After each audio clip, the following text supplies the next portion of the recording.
अस्सलामुअलैकुम। मैं हूं मोहम्मद कामरान और एमएस एक्सेल के लेक्चर नंबर 4 में आप सबको खुशामदीद कहता हूं। आज के लेक्चर में हम डिस्कस करने वाले हैं अलाइनमेंट ग्रुप के बारे में कि अलाइनमेंट ग्रुप को किस तरह से इस्तेमाल किया जाता है। अलाइनमेंट ग्रुप में जो पहली कमांड है वो है अलाइन टॉप की।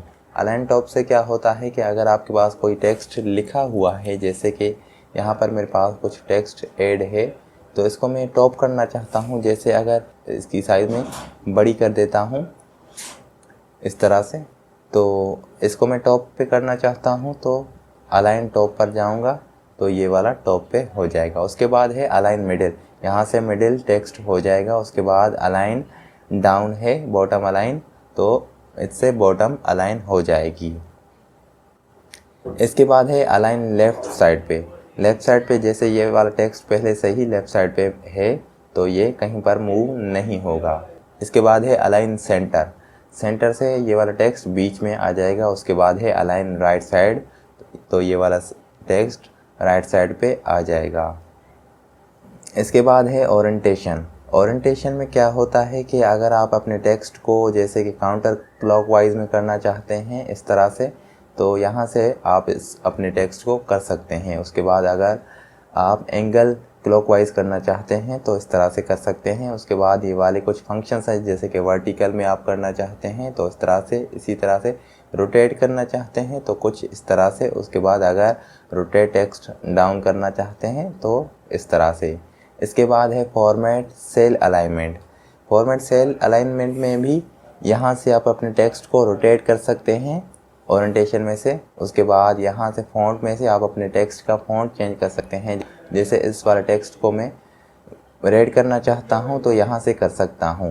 उसके बाद इसी टेक्स्ट को अगर मैं अंडरलाइन देना चाहता हूँ तो यहाँ से अंडरलाइन भी दे सकता हूँ। उसके बाद अगर मैं इस टेक्स्ट को फिल करना चाहता हूँ या फिर बॉर्डर देना चाहता हूँ तो वो भी यहाँ से मैं कर सकता हूँ। जैसे मैं फिल करना चाहता हूँ तो यहाँ से मैं कोई सा भी कलर सिलेक्ट करूँगा, जैसे येलो। उसके बाद ओके कर दूँगा तो इस पर फॉर्मेटिंग अप्लाई हो जाएगी।